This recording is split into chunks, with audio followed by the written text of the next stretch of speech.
اللہ رب العالمین جل جلالہ وعم نوالہ واتم برہانہ وعز اسمہ وجل ذکرہ کی حمد و ثنا اور حضور سرور کائنات مفخر موجودات زینت بزم کائنات آقا نامدار مدنی تاجدار شافع روز و شمار غمزدوں کے غم گسار غریبوں کے غم خوار بے مددگاروں کے مددگار دست قدرت کے شاہکار معدن اہل بیت اطہار مطلوب اشجار و احجار شب اسرا کے رازدار سیدہ آمنہ کے دلدار پیکر حسن و جمال مخزن عظمت و کمال منبع جود و نوال محبوب رب ذوالجلال امام الانبیاء تاجدار حل عطا وسیلۃ العظمی من آیات ربہ الکبریٰ مطلوب رب الارض والسماء سرنشین میں وشاں سیاح لامکاں احمد مجتبیٰ پیارے پیارے آقا و مولا حضرت محمد مصطفیٰ صلی اللہ تعالی علیہ وآلہ وصحبہ وبارک وسلم کے دربار پر انوار میں عقیدتوں کے پھول نچھاور کرنے کے بعد قرآن مجید برہان رشید فرقان حمید پہلی سورۃ الفاتحہ اللہ تعالیٰ جل وعلا اسی میں فرماتا ہے الحمدللہ رب العالمین، تمام خوبیاں اس ذات کے لیے جو تمام جہانوں کو پالنے والا ہے۔ ساتھ ہی فرمایا الرحمن الرحیم، رحمان بھی ہے رحیم بھی ہے۔ اللہ تعالیٰ جل وعلا کے یہ دونوں صفاتی نام ہیں، رحمان بھی رحیم بھی۔ مفسرین نے لکھا رحمان اس ذات کو کہتے ہیں جو نعمتیں بھی عطا کرتا ہے، رحمت کی بارش بھی عطا فرماتا ہے۔ نعمتیں بھی عطا کرنے والا اور رحمت بھی عطا کرنے والا، رحیم بہت زیادہ رحم فرمانے والا۔ نبی مکرم نور مجسم شفیع معظم صلی اللہ علیہ وآلہ وسلم کا فرمان ذیشان تفسیر در منصور سورہ زمر کی آیت نمبر 53 قل یا عبادی الذین اسرفوا علی انفسہم لا تقنطوا من رحمت اللہ، اس آیت کی تفسیر میں تفسیر در منصور میں 27 روایتیں ہیں۔ کتنی؟ 27 روایتوں میں سے ایک روایت یہ ہے بے شک وہ اللہ ہی کی ذات ہے کہ جو ظاہری باطنی روحانی جسمانی اجتماعی انفرادی ساری نعمتیں عطا کرنے والا وہ ہے، اور جس کو جو نعمت ملتی ہے اللہ کی رحمت سے ہی ملتی ہے۔ جس کو جو نعمت ملتی ہے اللہ کی رحمت سے ہی ملتی ہے۔ جس کو جو کچھ نعمت میں سے مل رہا ہے ملے گا، یہ اللہ عز و جل کی رحمت کا نتیجہ ہے۔ اور صراط الجنان تفسیر میں مفتی قاسم صاحب نے اسی آیت کی تفسیر میں لکھا الرحمن الرحیم، کہ اللہ عز و جل کی ذات ببرکات وہ تنہا ذات ہے جو اپنی رحمت سے نعمتیں بھی عطا بھی کرتا ہے اور نعمت کا بدلہ بھی نہیں مانگتا۔ نعمت کا بدلہ بھی نہیں مانگتا، نعمت عطا تو کرتا ہے بدلہ نہیں مانگتا۔ نبی علیہ السلام نے اسلام کی قبول کرنے کی دعوت دی تو کچھ لوگ یہ کہنے لگے، در منصور کے اندر یہ روایت موجود ہے کہ ہمیں کیا فائدہ، جب مغفرت ہی نہیں ہونی تو ہم اسلام قبول کیوں کریں؟ اللہ عز و جل اس وقت یہ آیت نازل فرما دی، میرے محبوب صلی اللہ علیہ وسلم آپ فرما دیجئے وہ لوگ جنہوں نے اپنی جانوں پہ زیادتی کی ان کو چاہیے کہ اللہ کی رحمت سے مایوس نہ ہو۔ اللہ کی رحمت سے مایوس، بے شک اللہ عز و جل تمام گناہوں کی مغفرت فرما دے گا۔ آقا کریم علیہ السلام نے ان تک پیغام دیا، لوگوں اگر تم نے شرک کیا، اگر بتوں کی عبادت کی، اگر نہ حق قتل کیا، اب اگر تم اسلام لے آؤ گے، اسلام کی برکت سے اللہ تعالیٰ تمہارے پچھلے سارے گناہوں کی بخشش فرما دے گا۔ اللہ تعالیٰ تمہارے پچھلے تمام گناہوں کی بخشش فرما دے گا۔ نبی کریم صلی اللہ علیہ وسلم فرماتے ہیں دنیا و مافیہ کی ساری نعمتیں ایک طرف ہوں، یہ ایک آیت ایک طرف ہو، مجھے یہ آیت دنیا کی ساری نعمتوں سے زیادہ عزیز ہے۔ کس لیے؟ فرمایا اللہ تعالیٰ کا وعدہ ہے شرک کے سوا جو بھی گناہ ہوگا اللہ عز و جل اپنی رحمت کی برکت سے وہ تمام گناہوں کی مغفرت فرما دے گا۔ کتاب کا نام ہے تنبیہ الغافلین۔ حضرت جبریل علیہ السلام آپ کے میرے پاک نبی علیہ السلام کی بارگاہ میں آتے ہیں، آ کے کہتے ہیں یا رسول اللہ صلی اللہ علیہ وسلم، میں ایک ایسے بندے کو جانتا ہوں اللہ عز و جل نے جس کو 500 سال زندگی عطا فرمائی۔ کتنی زندگی؟ 500 سال زندگی۔ یا رسول اللہ صلی اللہ علیہ وسلم، وہ بندہ سمندر کے بیچ میں اللہ تعالیٰ جل وعلا نے اپنی قدرت سے ایک پہاڑ پیدا کیا، تنہا تنہا وہ بندہ اس پہاڑ پر رہتا تھا، 500 سال اللہ نے اس کو زندگی دی، اور سمندر کے نمکین پانی میں سے اللہ عز و جل نے اس کے لیے میٹھے پانی کا چشمہ جاری فرما دیا۔ ذرا غور سے سنیے گا، سمندر کے اندر ایک پہاڑ ہے، پہاڑ پر وہ بندہ رہتا ہے، 500 سال اللہ نے اس کو زندگی دی، پھر سمندر کے نمکین پانی سے اللہ کریم نے اس کے لیے میٹھے پانی کا چشمہ جاری کیا۔ یا رسول اللہ صلی اللہ علیہ وسلم، ایک تو اللہ نے میٹھے پانی کا چشمہ دیا، ساتھ ہی ساتھ اللہ پاک نے اس کے لیے ایک انار کا درخت پیدا فرما دیا۔ اللہ تعالیٰ ہر روز اس کو اس انار کے درخت سے نئے انار کا پھل عطا فرماتا تھا۔ ذرا غور سے سنیے گا، میں کہتا ہوں کمال ہی کمال ہے۔ 500 سال زندگی، سمندر کے اندر اللہ پاک نے پہاڑ پیدا کیا، اس پہاڑ پر اس کے لیے سمندر کے نمکین پانی میں سے میٹھے پانی کا چشمہ اور انار کا درخت اس کو عطا کیا۔ ہر روز اللہ انار کے درخت سے بلا ناغہ اس کو انار کا پھل عطا فرماتا تھا۔ اس نے دعا کی یا رب العالمین، میری ایک تمنا اور خواہش ہے، خالق جب تو مجھے موت دینا تو حالت سجدہ میں ہی موت دینا، اور اللہ قیامت کے دن مجھے حالت سجدہ سے ہی اٹھانا۔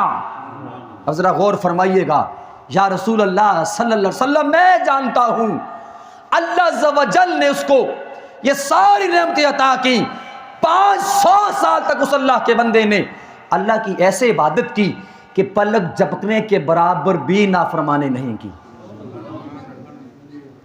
آنکھ بند ہو کر کھلے کھل کے بند ہو اتنی بھی نافرمانی نہیں کی۔ یا رسول اللہ صلی اللہ علیہ وآلہ وسلم، میں حضرت جبریل کہنے لگے جب بھی اس کو دیکھتا ہوں سجدے میں ہی دیکھتا ہوں، عبادت میں ہی دیکھتا ہوں۔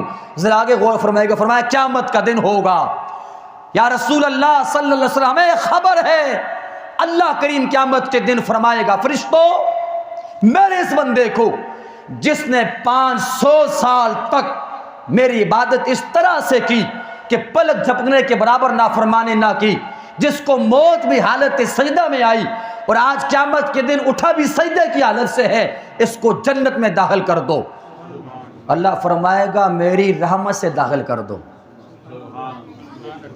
وہ کہے گا نہیں، بل عملی، اللہ کی رحمت سے نہیں، مجھے میرے عمل کی وجہ سے جنت میں لے جاؤ۔ میں نے اللہ کی عبادت کی ہے، 500 سال کی ہے، مسلسل کی ہے، پلک جھپکنے کے برابر بھی نافرمانی نہیں کی، تو یہ میرے اعمال ہی ایسے ہیں کہ جس کی وجہ سے مجھے جنت میں داخل کر دیا جائے، رحمت کی وجہ سے نہیں۔ حضور علیہ السلام فرماتے ہیں جو بندہ کہے گا کہ مجھے میرے عمل کی وجہ سے جنت ملے گی، اللہ عز و جل فرمائے گا فرشتوں اس کو واپس لے آؤ، میزان کے ایک پلڑے میں اس کی 500 سال کی عبادت رکھو، 500 سال، اور میزان کے دوسرے پلڑے میں صرف ایک آنکھ رکھو۔ آقا کریم علیہ السلام فرماتے ہیں حضرت جبریل علیہ السلام نے مجھے بتایا کہ جب میزان کے ایک پلڑے میں 500 سال کی عبادت رکھی جائے گی، میزان کے دوسرے پلڑے میں صرف ایک آنکھ رکھی جائے گی، آنکھ کا وزن زیادہ ہو جائے گا، 500 سال کی عبادت کا وزن کم ہو جائے گا۔ اللہ عز و جل فرمائے گا میرے بندے ابھی تو 500 سال عبادت کر کے تو نے ایک آنکھ کی نعمت کا شکر ادا نہیں کیا، ابھی باقی نعمتیں جسم والی اور جسم کے علاوہ جو جسم کے خارج میں نعمتیں ہیں ان کا شکر ادا کرنا تو باقی ہے۔ تو کہتا ہے 500 سال تو نے عبادت کی، اس وجہ سے تجھے جنت ملے گی اور تجھے رحمت کی ضرورت نہیں۔ ارے 500 سال عبادت کر کے تو نے ایک آنکھ کا شکر بھی ادا نہیں کیا۔ فرشتوں سر کے بل گسیر کے جہنم کی آگ میں ڈال دو۔ وہ کہے گا یا رب العالمین مجھے معاف کر دے، لا عملی بل برحمتی کا، یا اللہ میرے عمل کی وجہ سے نہیں، مجھے اب جنت جو ملے گی تیری رحمت کی وجہ سے ملے گی۔ آقا کریم صلی اللہ علیہ وسلم فرماتے ہیں پلٹا کے اس بندے کو اللہ کی بارگاہ میں کھڑا کر دیا جائے گا۔ اب ذرا کلمات توجہ سے سنیے گا، اللہ عز و جل فرمائے گا اے میرے بندے 500 سال میری عبادت کرنے والے، لم تک شیئا من خلقتک، تو کچھ بھی نہیں تھا، من خلقک، بتا تجھے پیدا کس نے کیا تھا؟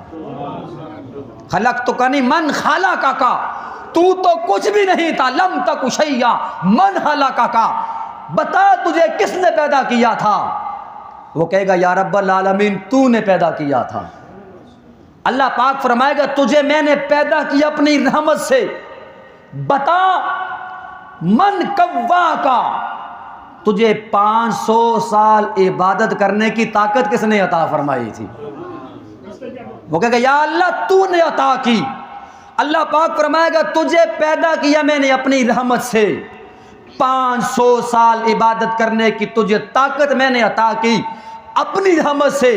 پھر اللہ عز و جل فرمائے گا یہ بتا کہ سمندر کے نمکین پانی سے میٹھے پانی کا چشمہ کس نے جاری کیا تھا؟ وہ کہے گا یا اللہ تو نے جاری کیا۔ اللہ عز و جل فرمائے گا یہ بتا 500 سال عبادت کرتے ہوئے جب تجھے پانی کی حاجت ہوتی تو پانی ملتا، ہر روز انار سے ایک نیا پھل تجھے کون عطا کرتا تھا؟ وہ کہے گا یا اللہ تو عطا کرتا تھا۔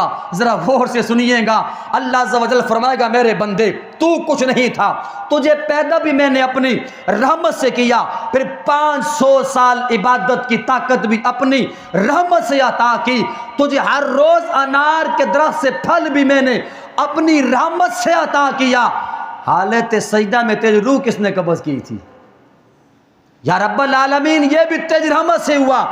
اللہ تعالیٰ فرمائے گا جب یہ ساری چیزیں میری رحمت سے ممکن ہیں تو مجھے اپنی عزت و جلال کی قسم جنت میں داخلہ ہوگا تیرے عمل کی وجہ سے نہیں، میں اپنی رحمت سے تجھے جنت عطا فرما دوں گا۔ جنت میں بھی تو جائے گا تو میری رحمت کی وجہ سے جائے گا۔ وہ جو تو نے عبادت کی وہ تو تجھ پر لازم تھی، تیرے لیے ضروری تھی، جنت میں تیرا داخلہ میری رحمت سے ہوگا۔ نبی کریم صلی اللہ علیہ وسلم فرماتے در منصور کی 27 روایتوں میں سے روایت نمبر 20، اللہ عز و جل قیامت کے روز ایک بندے کے بارے میں جس کو جہنم میں ڈال دیا جائے گا، حضرت جبریل علیہ السلام سے پوچھے گا جبریل اس بندے کو جہنم میں کیوں ڈالا؟ حضرت جبریل علیہ السلام کہیں گے یا رب العالمین لا نجدو فی اعمالہ حسنہ، ہم نے اس کے اعمال میں ایک بھی نیکی نہیں دیکھی۔ اللہ کی رحمت، سبحان اللہ، ایک بھی نیکی نہیں، اس لیے جہنم میں جائے گا۔ رب ذوالجلال والاکرام فرمائے گا میں جانتا ہوں جبریل اس نے ایک بار میرا نام لیا تھا۔ یا اللہ کیا کہا تھا؟ اس نے کہا تھا یا حنان یا منان، یا حنان یا منان۔ جبریل اس نے ایک بار میرا ذکر کیا ہے۔ حضرت جبریل علیہ السلام اس بندے کے پاس جائیں گے اور فرمائیں گے تو نے یا حنان یا منان کس کو کہا تھا؟ وہ کہے گا ایک اللہ ہی تو ہے جو حنان بھی ہے منان بھی ہے، اللہ ہی کو میں نے کہا تھا یا حنان یا منان۔ حضور اکرم صلی اللہ علیہ وسلم فرماتے ہیں اللہ عز و جل فرمائے گا جبریل اس نے ایک مرتبہ کہا تھا یا حنان یا منان، اور مجھے ہی کہا تھا یا حنان یا منان۔ اس کے تمام گناہ ایک طرف، ان تمام گناہوں کو یا حنان یا منان ایک مرتبہ کہنے کی وجہ سے میں نے معاف بھی فرما دیا، اس کو جنت بھی عطا فرما دی ہے۔ اللہ اکبر، یا رسول اللہ، یا علی۔ یاد رکھیے ایمان اس چیز کا نام ہے کہ انسان اللہ کی رحمت کی امید بھی رکھے اور اللہ کے عذاب کا ڈر بھی رکھے۔ اللہ تعالیٰ نے قرآن مجید کے اندر بہت سارے مقامات پہ دونوں چیزوں کو اکٹھے بیان کیا۔ پروردگار عالم فرماتا ہے سورہ ہجر کی آیت نمبر 49-50، نبئ عبادی انی انا الغفور الرحیم، میرے محبوب علیہ السلام آپ پیغام دیجئے میرے بندوں کو، متنبع کیجئے کہ بے شک میں غفور بھی ہوں رحیم بھی ہوں۔ اللہ پاک بخشنے والا، رحم کرنے والا، ساتھ ہی فرمایا وَأَنَّ عَذَابِي هُوَ الْعَذَابُ الْأَلِيمُ، بے شک میرا عذاب وہ بڑا دردناک عذاب ہے۔ اللہ تعالیٰ نے دونوں چیزوں کو اکٹھے بیان کر دیا، رحمت و بخشش کو بھی، اپنے عذاب کو بھی۔ سورہ غافر کی آیت نمبر 3 اللہ عز و جل فرماتا ہے غافر الذنب قابل التوب، وہ جو گناہوں کی مغفرت کرنے والا ہے، وہ جو توبہ کو قبول کرنے والا ہے، شدید العقاب، وہ بھی ہے کہ جس کی پکڑ بڑی سخت ہے۔ گناہوں کو معاف کرنے والا، توبہ کو قبول کرنے والا، شدید عقاب والا، ذی الطول، بڑے فضل والا۔ لیکن المستطرف کتاب کے اندر، کتاب اللمعہ میں یہ بات موجود ہے، حضرت سیدنا صدیق اکبر رضی اللہ تعالیٰ عنہ فرماتے ہیں مجھے اللہ کی رحمت کی امید اتنی ہے۔ یہ بات یاد رکھیے گا، یہ قول حضرت سیدنا فاروق اعظم رضی اللہ تعالیٰ عنہ کے والے سے بھی کتابوں میں منقول ہے، لیکن ان کے بارے میں اللہ کی رحمت کی اتنی امید ہے کہ قیامت کے دن اگر یہ حکم آ جائے سب لوگ جہنم میں جاؤ، ایک جنت میں جائے گا۔ حضرت سیدنا صدیق اکبر رضی اللہ تعالیٰ عنہ فرماتے ہیں مجھے رب کی رحمت کی امید ہے، وہ جنت میں جانے والا میں ہی ہوں گا۔ آواز آئی سارے جہنم میں جائیں، ایک جنت میں جائے، تو مجھے رحمت کی امید ہے کہ وہ جنت میں ہی جاؤں گا۔